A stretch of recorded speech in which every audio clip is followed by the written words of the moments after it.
ግን እያስመሰሉ መኖር እንዴት ነው የሚቻልበት? ሳይሆኑ እያስመሰሉ መኖር በጣም ነው እኮ የሚከብደው። በጣም ማለት ነው። በጣም ነው።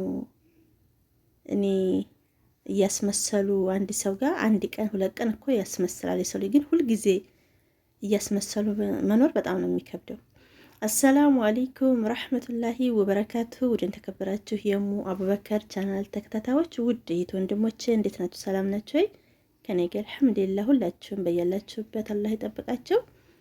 ዛሬ እንግዲህ ውድ እህቶቼ ስለ ቤካና ስለ የወርዲ አንዳንድ ነገር ለማለት ነው የመጣሁት። እሱም ምንድነው የወርዲና እንግዲህ ቤካ ፍቅረኛሞች ናቸው። ያው በሚዲያ ላይ እንደምናየው ባለፈው ማይታቸዋል። በኪያ ጉዳይ ስንት መከራ ስቃይ ሲደርስበት ያው ጓደኞቹን ከዳ ከሃዲ እየተባለ ስንት ሲቀጠቅጡት ስንት ሲያሰቃዩት ነበረ። እሱም የሆነበት ምክንያት እንግዲህ ያው አሁን ግልጽ እየወጣ ነው። በፍቅረኛው ምክንያት ነው፣ በወርዲ ምክንያት ማለት ነው። ያው መጀመሪያም እሱ ተናግሯል። ለሷ ብሎ እንደሆነ ዝም መከራ ላይ የገባው ኪያን መክዳት ደረጃ ያደረሰው። እርግጥ አንድ ሰው ለአንድ ሰው ብሎ አንድ ሰውን መክዳት ምንም ፍቅረኛ ብትሆን ምንም የወደፊት የትዳር አጋሩ ብትሆንም እችኛቱም ደግሞ የስራ አጋሩ ጓደኛው ናት። የሰው ልጅ ሰውን በሰውነቱ ሲጀመር ማክበር አለበት፣ መከዳደት የለበትም ብዬ ነው ማምነው። ግን ያሙኑ እሱ በጊዜው ስህተትም ይሁን በማወቅም ይሁን ባለማወቅም ተሳስተዋል። ያን ደግሞ ስህተቱን አምነዋል። ግን ብዙ ስቃይ ደርሶበታል ቤካ ማለት ነው። በጓደኞቹ በስንት ሲቀጠቀጥ ሲደበደብ ሁላችንም አይተናል ማለት ነው። እና በዛ ነገር እሱም ተጸጽተዋል። ግን ያም ሆኖ ኪያም ተገይታ ኪያም ይቅርታ አድርጉለት ብላ ሁሉንም ይቅርታ አድርገውለት ነበረ። ግን ያም ሆኖ እሱም አውቆ አይደለም እዚህ ውስጥ የገባውና አሁን የወርድ እንዲሆነች እዛ ውስጥ ያስገባችው። እስከዛሬ ደብቃ አሁን በመጨረሻ ጊዜ ለምን እንድትናገር ባላቅም ያው አሁን እንግዲህ ቤካ እሷን እገላለሁ እያለ ነው። እሱም የሆነበት ምክንያት ምንድነው? ኪያ ስትታገት የወርዲ እዛ ነገር ላይ አለችበት ማለት ነው። ግን እሷ እያስመሰለች በዛ ግን ሰዓት ላይ እሷ ምንም እንደማታውቅ ቤካም ያን 150 ሺህ ብር አምጥቶ ሲሰጣት ከወታ አምጥቶት እንደሆነ አላውቅም ምናምን እያለች ነበርን። አሁን ግን በራሷ አፍ በራሷ አንደበት ተናግራለች። ብሩን እንዳመጣ አስገድዳው እንደሆነ እሱም ደግሞ ፍቅር አውሮታል። ያን ነገር አረገው ለፍቅረኛው ብሎ እህቱን ጓደኛውን ከዳ ማለት ነው። ያም ሆኖ እሱ ብዙ ስቃይ እንደዛ ሲሰቃይ እንደዛ ሲሆን እሷ እያስመሰለች ነበረ የወርዲ ፍቅረኛው ማለት ነው። አሁን ላይ ያው እውነት በነገራችን ላይ ተደብቃ አትቀርም፣ ትመነምናለች እንጂ ወይንም ደግሞ ጊዜው ይረዝማል እንጂ ሀቅ ተወጣለች አንድ ቀን የሚባለው ነገር ትክክል ነውና በገዛ አፏ በገዛ አንደበቷ ተናግራ ይሄው እሱም ደግሞ እሷን ካልገደልኩ እያለ ነው፣ እየተገላገሉ ነው።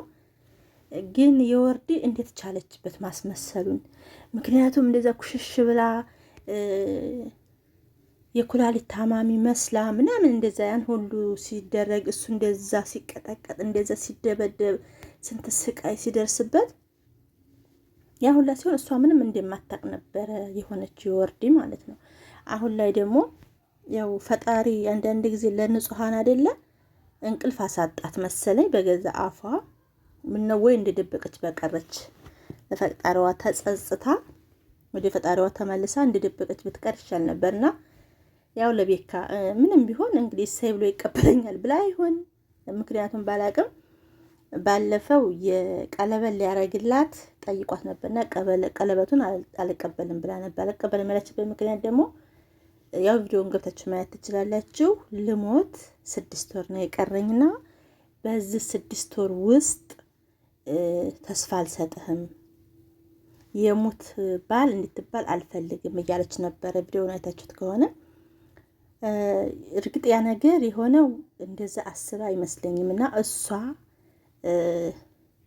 ፍቅር አልያዛት መሰለኝና ነው ተቤካ ማለት ነው። እሱ ነው እንጂ የሚወዳት እሱ ነው እንጂ የሚያፈቅራት እሷ ፍቅር የለባትም። ምክንያቱም እሱ እንደዛ እየሆነላት እሱ እንደዛ እየሆነ እሷ እንደዚህ ባላረገች ነበረ ፍቅር ቢኖርባት ማለት ነው። እና ያሙኑ አሁን የኪያ መታገት ላይ እሷ እንዳለችበት ብሩንም አምጣ ብላ አስገድዳው እንደሆነ ገፋፍታው እንደሆነ እየተናገረች ነው። ያን ስትናገር ደግሞ እሱ እገላለሁ እሷን እና መጀመሪያም ላይ ደግሞ ልጠቀምበት ነው የቀረብኩት። እንዴ አንድ ሰው ሳይወድ ሳያፈቅር ለጥቅም ብሎ እንዴት ሰውን ይሄን ያህል ደረጃ ይሄዳል? ግን አይምሯችሁ እንዴት ነው የሚቀበለው? እንዴት ያናሰብሽ ስላት መልካም ሰው ለሰው አዛኝ መሆኑን አውቂ አንድ ሰው ለሰው የሚያዝን ስለሆነ ለሰው መልካም ስላሰበ መጥፎም ሲሆኑ እከሌ መጥፎ ነው፣ ጥሩም ሲሆኑ ደግሞ እንደዚህ መጠቀሚያ ማድረግ አይከብድም? በጣም ነው የሚከብደው። እና ቤካ አሁን ላይ በጣም ነው የተናደደው፣ በጣም ነው እንትን ያለውና እኔ እንጃ ይወርድ ለራሱ አንዳንድ ጊዜ የሌለብንን በሽታ ራሱ በሽተኛ ነን እያልን ራሳችን ላይ ማሟረት ያን ነገር እንዲመጣ ያደርጋል። እና ብዙ ጊዜ ሐኪም ቤት ሂጂ ስትባል ሐኪም ቤት አትሄጂም፣ መድኃኒት ተጠቀሚ ስትባል መድኃኒት አትጠቀምም እያላ ሁለታም ለኪያ ሲናገር ሰምቸዋለሁ።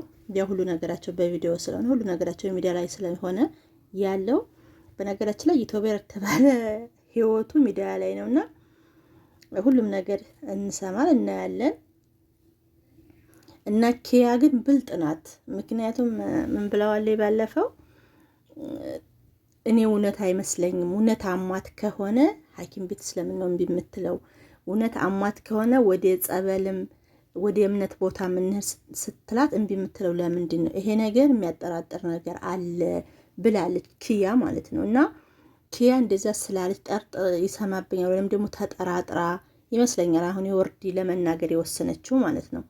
ግን ባትናገር ይሻላት ነበር። ሀታ ቢሰማ እንኳን ወይ ክዳ ወደ ፈጣሪዋ ለፈጣሪዋ ተጸጽታ የሆዷን በሆዷ አርጋ እስከዛሬ እንደኖረችው ብትኖር ይሻላት ነበረ። ምክንያቱም እንደዚህ ህይወቷ አሁን ብጥብጥብጥ የሚል ሰውንም ተምትበጠብጥ። ሁለተኛ ነገር ደግሞ አንደኛ የሚያሳዝነው ነገር መጀመሪያ ፍቅሬው አይደለም እና መጠቀም ያላረገው ነው።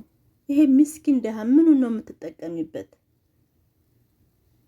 አንዳንድ ጊዜ አይምሯችንን ብናሰራ ጥሩ ነው። የሰው ልጅ ለገንዘብ ብለን ለትናንሽ ጥቅማ ጥቅም ብለን ሰውን ባንጎዳ ጥሩ ነው። ምክንያቱም ነገ ለኛ የሚመጣብን አናቅምና ነገ ለኛ ምን አሁን መጀመሪያ ላይ ያጠፋችው ጥፋት አሁን ላይ የሰው ልጅ የዘራውን ነው የሚያጭደውና መጀመሪያ ያጠፋችው ጥፋት አሁን እንደገና ጸጸት ደግሞ በሽታ ነው። ምንም የሚጠቅመው ነገር የለም ማለት ነውና አንድ ነገርን ስናረግ መጀመሪያ አስተውለን አስበንበት ብናረግ ጥሩ ነው። በስሜታው የሆነ ነገር እናረግና ያ ነገር ወደማይሆን ነገር ይመራል። ከዛ መጨረሻ ላይ ምን ይሆናል? ትርፉ ጸጸት ማለት ነው።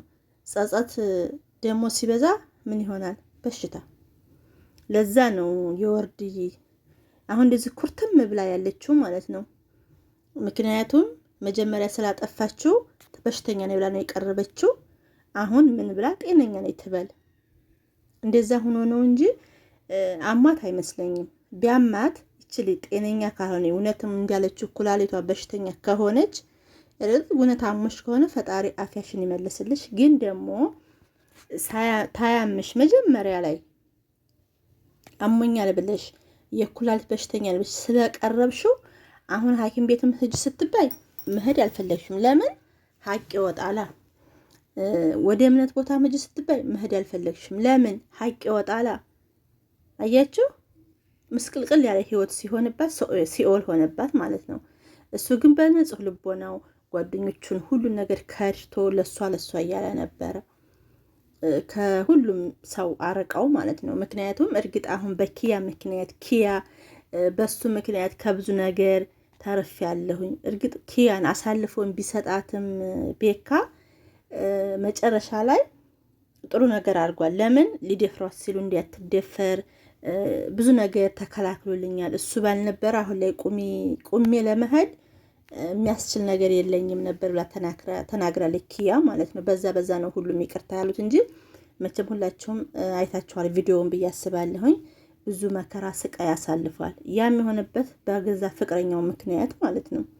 እሷ ናት ይሄን ሁሉ ውስጥ ያስገባችው እና አንዳንድ ጊዜ የሆነ ነገር ስናደርግ አስተውለን ብናደርግ ጥሩ ነው ብዬ አስባለሁኝ፣ እንደ ራሴ ማለት ነው። ሁላችሁም ማስተዋልን ይስጠን ሁላችንንም።